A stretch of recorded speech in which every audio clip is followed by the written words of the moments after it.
ఈ పాపని ఎవరైనా చూసారమ్మా? లేదు సార్, ఈ పాప ఎవరో మాకు తెలీదు సార్. నా పాప నాకు చెప్పకుండా ఎక్కడికి వెళ్ళదు సార్.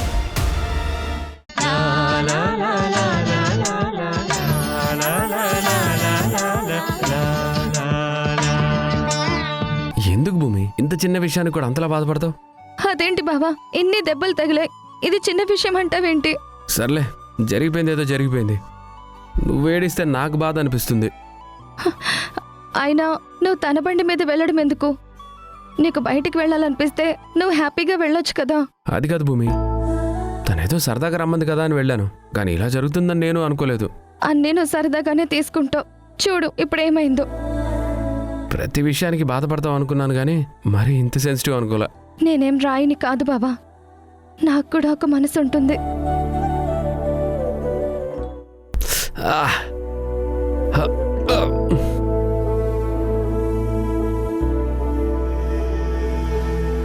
ఇదిగో ఈ టాబ్లెట్ వేసుకో.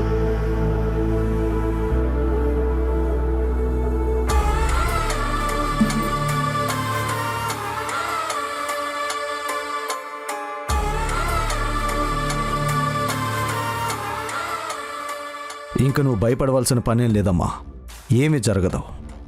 అంత తేలిగ్గా ఎలా తీసుకుంటాం డాడ్? అక్కడ చూసింది జానకి, అదంత ఈజీగా వదిలేస్తుందని నేను అనుకోవడం లేదు. జానకి చూసినంత మాత్రాన ఏమీ జరగదమ్మా. దెబ్బ తగిలిన వాళ్ళు బయటకొచ్చి చెప్పాలి. మీ కూతురు వల్లే మాకిలా జరిగిందని చెప్తేనే కదా తెలుస్తుంది. కానీ ఆ ఇంటి వాళ్ళు బయటకొచ్చి ఒక్క మాట కూడా మాట్లాడరు, జరిగిందేది చెప్పరు. వాళ్ళు నోరు మూసుకుని ఉంటారు తప్ప ఏమీ చెప్పరు. అవునా? ఎలా డాడీ? అంత దెబ్బ తగిలిన తర్వాత మమ్మీకి చెప్తే న్యాయం చేస్తుందని తెలుసు కదా, మరి వాళ్ళు ఎందుకు సైలెంట్గా ఉంటారు? ఇక్కడ చెప్పుకుంటే న్యాయం జరుగుతుందని ఎంత నమ్మకం ఉన్నా, నేనన్నా నా తమ్ముడన్నా ఊరు వాళ్ళకి అంతే భయం ఉంటుంది. అందుకే జయసింహని వాళ్ళింటికి పంపించాను. వాళ్ళకి వార్నింగ్ ఇవ్వమని చెప్పాను. వాడిచ్చిన వార్నింగ్తో వాళ్ళు నోరెత్తరు సరికదా. ఇంకెవరు అడిగినా కూడా ఏమీ జరగలేదు, పొరపాటున కాలు జారి పడ్డాను, అనుకోకుండా బురదలో పడిపోయానని ఏదో కారణం చెప్తాడు. అంతేకాని నీ గురించి ఒక్క మాట కూడా చెప్పడు.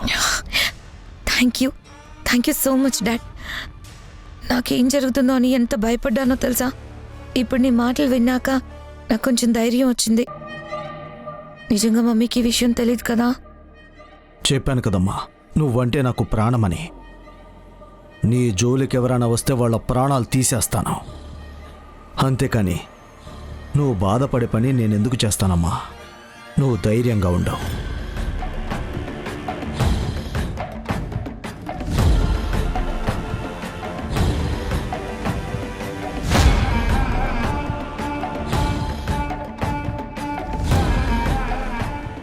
కుముదా, కుముదా, కుముదా,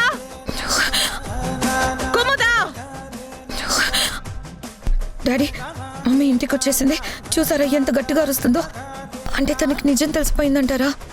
ఎందుకమ్మా అనవసరంగా భయపడతావు? నేను చెప్పాను కదా, దెబ్బ తగిలిన వాళ్ళు బాధపడతారు తప్ప నీ పేరు బయట పెట్టరు అని. ఆ ఏర్పాట్లన్నీ నేను చేశాను. ఇంకా ఏ ఇబ్బంది లేదు. వెళ్దాం పద.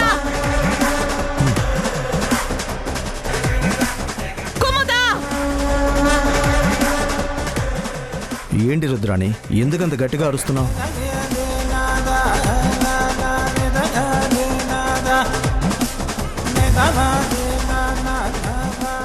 ఏంటి మమ్మీ, ఎందుకలా అరుస్తున్నావు? నేనెందుకలా అరుస్తున్నానో నీకు తెలీదా? నువ్వెందుకు అరుస్తున్నావో తనకేం తెలుస్తుంది? నేను అడిగింది నా కూతుర్ని, తను సమాధానం చెప్తుంది. మధ్యలో మీరెందుకు మాట్లాడుతున్నారు?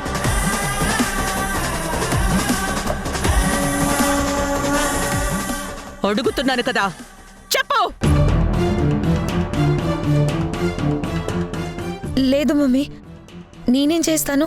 ఇంట్లోనే ఉన్నాను, బయటికి కూడా వెళ్ళలేదు. అయినా ఏమైంది మమ్మీ? ఏమైనా ప్రాబ్లమా?